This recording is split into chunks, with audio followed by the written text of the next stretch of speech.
Don't anyone ever try this. Everybody knows somebody who reckons that their cousin's best mate's brother once knew somebody who went all the way round on a swing. Fact is, I don't think it's ever actually happened. Not on a real swing with chains, anyway. There's just too many things that stack up against it. Let's see. I can just about push an empty swing over, but add 75 kilos of fully grown man, and a quick calculation shows you'd need a shove force of nearly a ton to get round. You'd have to have the biggest big brother ever.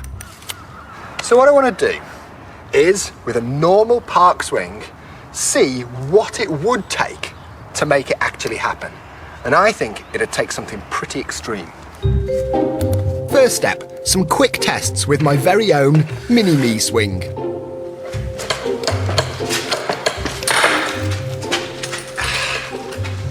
That's a big issue.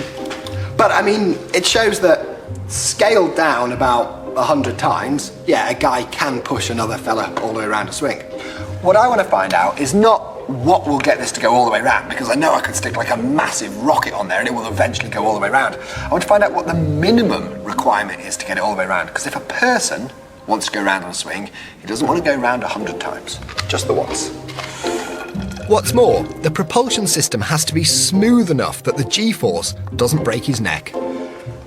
I figure the best way of getting this round for reliability and variability is a water rocket. Now, I've deliberately got the thrust here coming through the centre of gravity, so this thing won't rock around too much, it should just go straight. I now need to put 4 atmospheres of air in there, that's like 4 times atmospheric pressure, and the thrust from that should be enough, just enough, to send this all the way around.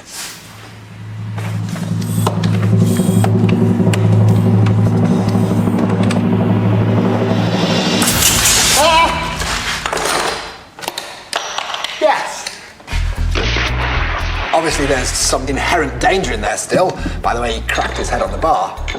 But it shows that the principle's there, and I'm now satisfied that all these calculations will scale up, and that this is wholly possible on a human scale. The problem is that on a human scale, it's like 100 times the pressure. It's 100 times the mass. The forces are absolutely gargantuan.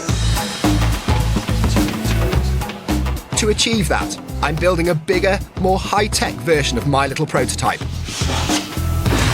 After reams of calculations, a couple of mates and I have spent 3 weeks putting together our jetpack. To hold the massive 250 atmospheres of pressure required, we're using old, lightweight American Fire Service breathing tanks, loaded with exactly 4.3 litres of water, coming through twin 5.5mm nozzles. I should get precisely the thrust I need. Ouch. I should have seen that coming. Even with a cup full of water in the system, this test literally blew me away. A hefty solid steel workbench is no match for my 240 horsepower jetpack. I'm not sure if anybody really wants to sit on something that can chuck a metal bench across a car park. I can't push that.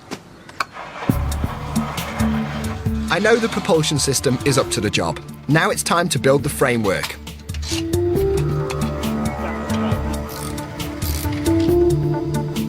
With such high pressures involved, we've had to get specialist help with all the piping. Even so, we need to put the whole thing through some serious testing. At this stage, we're not using chains to hang the swing. We're going to test it first with straight bars, because if anything went wrong and those high pressure bottles were to fall on the floor and explode, none of us would be around anymore to find out what happened next. We've added my weight in sandbags and a couple of tons of gas cylinders to hold down the frame. So this is it. Everything's set. Is it going to work? 2, 1.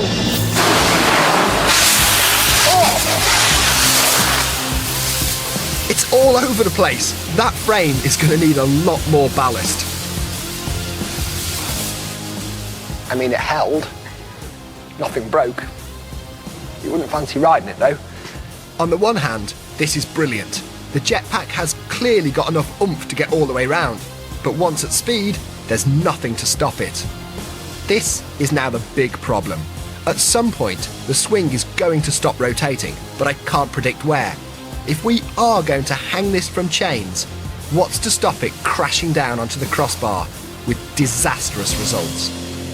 Please don't try anything like this. So, a catch mechanism. I have given this so much thought. I've thought about parachutes, I've thought about drag nets, I've thought about bungee, I've thought about circus catch nets, I've thought about absolutely everything, and I feel as though none of them will do it. Because over the distances that those sort of systems work on, the forces would be absolutely huge, possibly too much for a person to handle. So I need to come up with something that acts for as long a period of time to keep that braking force to a minimum. I've decided to go for a rotating catch net. So what should happen is the rider will get jetted round as before, maintaining straight chains, land in the catch net.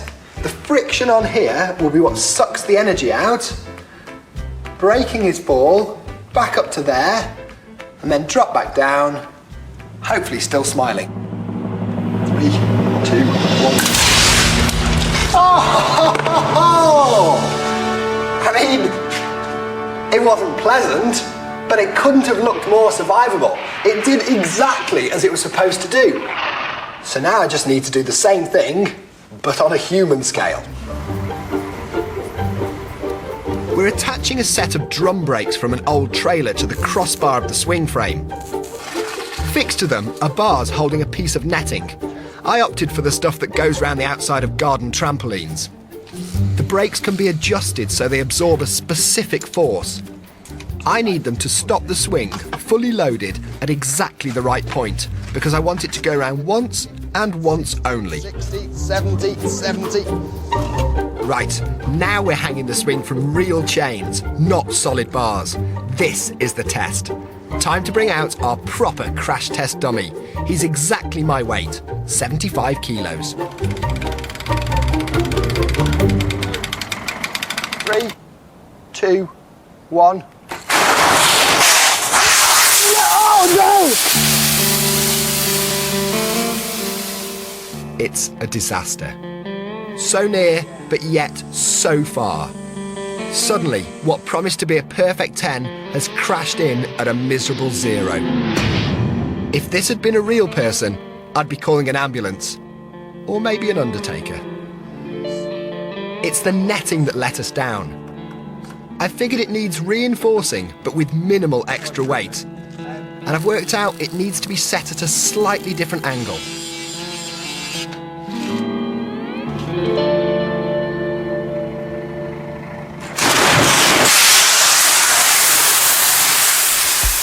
Looks like success, or so I thought. I've seen something that looks survivable, but it also looks a bit like a car crash. Look closely at where the dummy's legs and feet hit the braking net. His shins, just down above his ankle, were banging into the bar at the bottom that keeps the net taut. So they're going to adjust the seating position and see if that can pull the legs in sufficiently. 3, 2, 1.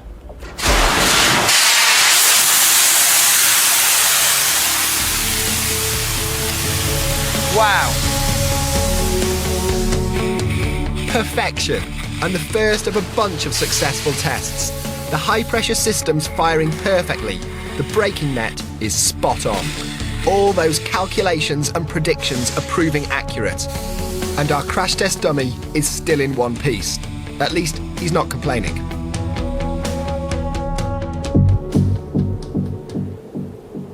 There is only one thing left to do. Move over dummy. Time to put my convictions to the test, and myself in the hot seat. It might seem insane, but my calculations predict I should survive the forces involved. But please, don't try anything like this. Pretty much like that. It's been a massive investigation to answer a question from a viewer on last year's roadshow. And now, finally, it could be solved in the blink of an eye.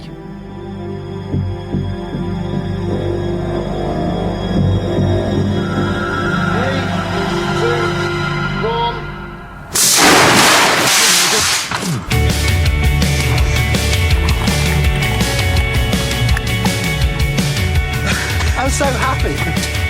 Oh, yes. Tim Milner, man.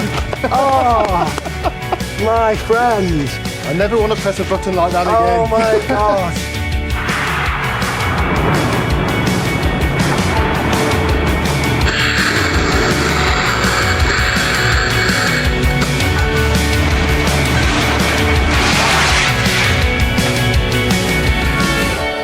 It appears as though it is possible for a person to go all the way round on a swing. You have seriously just raised the bar and then gone round the bar you just raised. Absolutely. Our superhero is well and truly back in the room. Well done, you. Awesome. Well, I mean, sometimes even I'm shocked at the level of faith I'll put in my own understanding of science and engineering. It's just wrong. It works, though. It's It good. works. If you want to see more behind-the-scenes action from that particular build, it's all on the website /bang.